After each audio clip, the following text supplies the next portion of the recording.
Guys, welcome to my त्वचा। आपको पता है ये पर्टिकुलर 20 चीज़ें आपको कंपलसरी सोचनी चाहिए आपके लाइफ में बच्चा आने से पहले, या आइडियली आपके लाइफ में जब भी नया नया बच्चा आता है तब। आपको पता है, मैं हमेशा कहती हूँ कि दुनिया प्रेगनेंसी को कैसे देखती है। Sonography, photoshoot, baby weight, diet, मेरा वजन कभी बढ़ेगा कभी कम होगा, ओ तेरा प्रेगनेंसी का पेट तो बहुत दिख रहा है, लड़का होगा लड़की होगा। इसके बारे में बहुत डिस्कशन होता है। इनफैक्ट बच्चा जब भी नया नया पैदा होता है, बच्चा सांवला है ना, बच्चा अभी दिन में पैदा हुआ है तो दिन में तो सोएगा, रात में तो जगेगा, अरे बच्चे तो ऐसा ही रोते हैं यार, यही सब चलते रहता है। तेरा तो अभी नींद खराब ही होने वाला है, तुझे तो 2 साल के लिए कॉम्प्रोमाइज़ करना है। ये सब चीज़ों के बारे में बहुत डिस्कशन होता है। और एक बहुत कॉमन चीज़ जो डिस्कस होती है, बच्चा मम्मा की तरह दिख रहा है या पापा की तरह दिख रहा है। बट ऑल ऑफ यू, जो 20 चीज़ों के बारे में बात कर रही हूँ, वो 20 चीज़ें शेयर ही नहीं होती है, डिस्कस ही नहीं होती, कोई बात ही नहीं कर रहा है। सो आपकी लाइफ में बच्चा आने से पहले या आपके लाइफ में बच्चा आने के तुरंत बाद ये 20 चीज़ें आप दोनों एज अ कपल बैठ के डिस्कस करोगे। अगर आप में से कोई भी 3rd ट्राइमेस्टर प्रेग्नेंट हो, या आपको किसी को पता है कि जो आपके फ्रेंड 3rd ट्राइमेस्टर में प्रेग्नेंट है, please ask them to join in labour preparation classes. अगर आपको मायदूजा से ज्वाइन करना है, सो प्लीज़ मेरे साथ उनको बोलो ज्वाइन करें। We have 4 sessions: baby care, post delivery care, breast feeding, delivery, hospital backpack, couple connect, और वो सब 20 चीज़ें हम लोग डिस्कस करते हैं जो आइडियली आपको पता होनी ही चाहिए। चलिए डिस्कस करते हैं वो कौन सी 20 चीज़ें हैं जिसके बारे में आपको डिस्कस करना है। पॉइंट नंबर 1, मैं मेरा नींद कैसे कोप अप करने वाली हूँ। ये बहुत ज़रूरी क्वेश्चन है। सब लोग बोले तेरी नींद की तो लगने वाली है, but no, I have to understand मैं मेरा नींद कैसे कोप अप करने वाली हूँ। सो अगर मुझे कोई हेल्प हायर करना है तो वो करना पड़ेगा। मैं अगर पति से हेल्प मांगने वाली तो वो करना पड़ेगा। अगर मुझे झोली लेना है या हैमॉक लेना है तो उसके बारे में डिस्कस करना पड़ेगा। अगर मैं दोपहर में सोना चाहती हूँ तो मुझे वो डिस्कस करना पड़ेगा। अगर मैं बच्चे के साथ सन बात के लिए जाना चाहती हूँ तो मुझे वो डिस्कस करना पड़ेगा। पॉइंट नंबर 2, सप्लीमेंटेशंस के बारे में मुझे क्या नॉलेज है। क्या मुझे मेरे प्रेगनेंसी सप्लीमेंटेशंस आगे चल के कंटिन्यू करने हैं, एंड मैं उसको कैसे कंटिन्यू करने वाली हूँ। सी, हम लोग बहुत कॉमनली अपने आसपास देखते हैं ना, मम्मी को बैक पेन है, मदर इन लॉ को बैक पेन है, उनको घुटने का दर्द है, इनको घुटने का दर्द है। बट हम लोगों ने कभी सोचा ये चीज़ें औरतों को क्यों हो रही है, ये हमारे मम्मी लोगों को क्यों हो रही है, क्यों उनको 40-50 के बाद पता चलता है कि मुझे मेरे फिटनेस को टाइम देना चाहिए था। अगर हम लोग उस चीज़ को अभी से प्लान करते हैं और हमारे सप्लीमेंटेशन को प्लान करते हैं तो हमारा बहुत हद तक ये इशू ही सॉल्व हो जाता है कि मुझे पेन फ्री मदरहुड चाहिए, और क्यों नहीं चाहिए, ये मेरा हक है यार। तीसरा चीज़, मैं मेरे एक्सरसाइजेस कब से शुरू कर सकती हूँ और कौन से शुरू कर सकती हूँ। इसके बारे में हम लोग किससे और कब बात कर रहे हैं, कभी कर रहे हैं, कर ही नहीं रहे।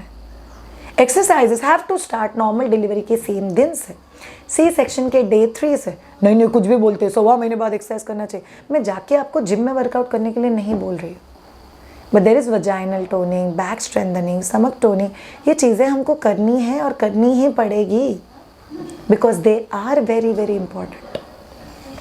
चौथा और बहुत इंपॉर्टेंट चीज़, मैं मेरे बच्चे के साथ बॉन्ड कैसे क्रिएट करने वाली हूँ। मैं ब्रेस्ट फीडिंग से तो हो जाएगा ना, नहीं होता है।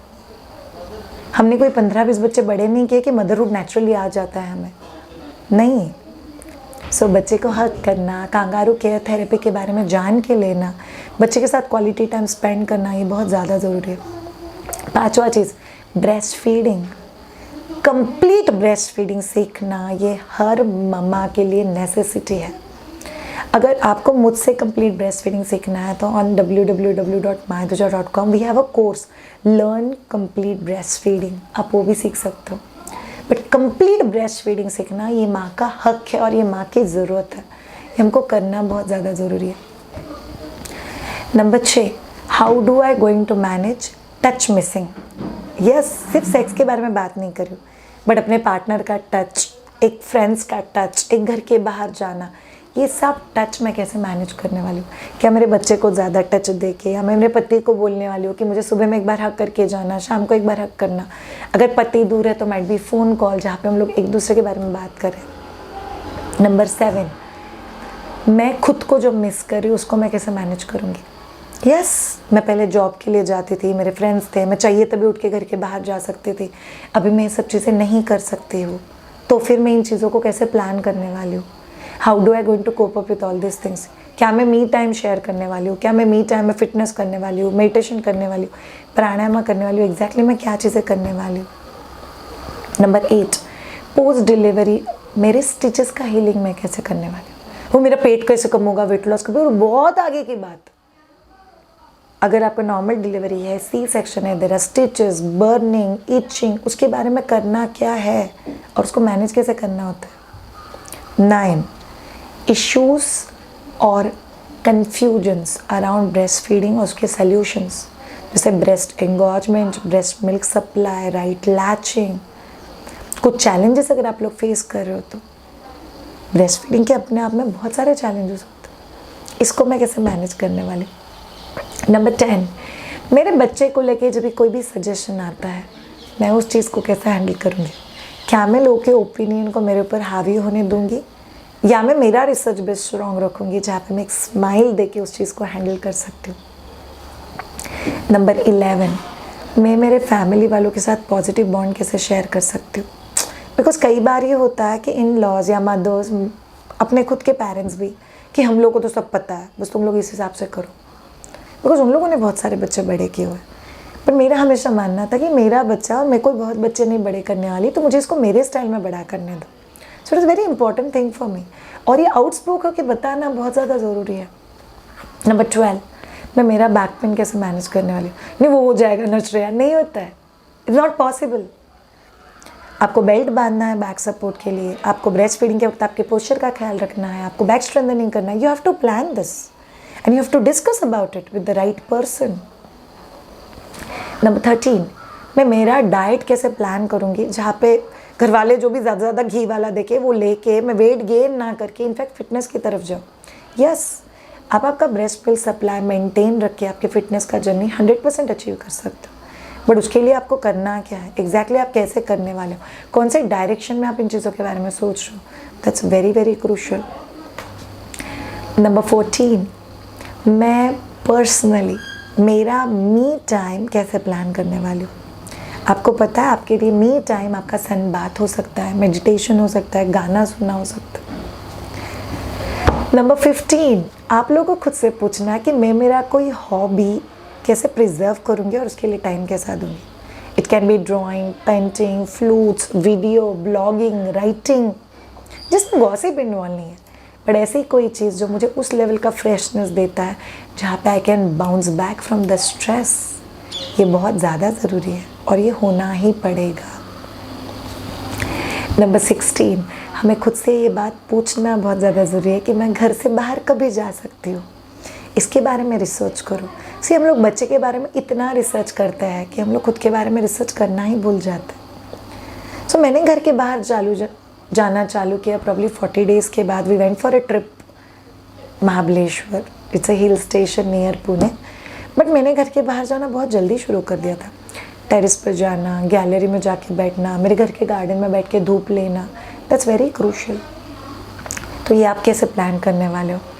नंबर 17, हस्बैंड के साथ बैठ के डिस्कस करो कि हमारे मैरिज को कैसे प्रिजर्व करने वाले। बहुत सारे लोग माँ बाप बनने के चक्कर में भूल जाते हैं कि हम लोग पति पत्नी भी हैं। लिटरली बैठ के डिस्कस करो कि हम लोग ये मी टाइम कैसे निकालेंगे, हम दोनों का जो बॉन्डिंग है उसको प्रिजर्व कैसे करेंगे। नंबर 18, एज अ पेरेंट आपका रोल क्या रहेगा। नहीं वो श्रेया, वो भी इतने छोटे बच्चों को क्या पेरेंटिंग लगता है। सुबह का नहाना अगर आप करवा रहे हो तो शाम का मसाज और नहलाना क्या पति कर सकता है। अगर सुबह का पूरा टेक केयर एक्टिविटीज़ में ले रहे हो तो शाम का स्टोरी टाइम क्या हस्बैंड कर सकता है। अगर मैं प्रेगनेंसी में वॉक कर रही हूँ, मेरे वर्कआउट कर रही हूँ, तो क्या हम लोग 15 मिनट के लिए सन बात में और मेरे पति साथ में ले सकते हैं। क्या मैं और मेरे पति पेट के ऊपर हाथ रख के बच्चे के लिए एक पॉजिटिव विजुअलाइजेशन क्रिएट कर सकते हैं, जैसे कि हम लोग मायदू जाके गर्भ संस्कार के बैच में करते हैं। और मुझे बहुत सारे लोग बोलते हैं शायद जो बोला था वैसा बच्चा बाहर निकला है, but this is important that you plan about it. Number 19, आप लोगों को सोचना है कि आप जब भी आपका जॉब ज्वाइन करने वाले हो, क्या आप उसको लेके कुछ प्रिपरेशन के लिए खुद को टाइम दे सकते हो। क्योंकि 2 टाइम इशा में तो बहुत बिजी रहती हूँ। Trust me, 10 minutes a day अगर आप कोई नया चीज़ पढ़ते हो तो वो आपको कभी भी लॉस्ट फील नहीं करने देगा। बट ये हमको डिस्कस करना पड़ेगा, ये हमको प्लान करना पड़ेगा और तभी वो आपको हेल्प करेगा। And last but not the least, number 20, हम लोग को खुद को पूछना है कि मैं मेरे हैप्पीनेस की जो चाबी है वो किसी और के हाथ में देने वाली हूँ या खुद के हाथ में रखने वाली हूँ। ये चीज़ डिसाइड करेगा कि आप कैसे मम्मा बनते हो। A happy, peaceful, confident mother. Tension मत लेना, हर मदर कंफ्यूज होती है, मैं भी। बट उस कंफ्यूजन को हम लोग दूसरों के प्रेशर के बोझ तले गिल्ट में कन्वर्ट करते हैं, या हम लोग उसी प्रेशर को एक पॉजिटिव डायरेक्शन देते हैं। ये चीज़ 100% हमारे हाथ में। तो सोचो ऑल ऑफ यू इस चीज़ को आगे कैसे लेके जा रहे हो। Thank you so much, keep watching my ध्वजा।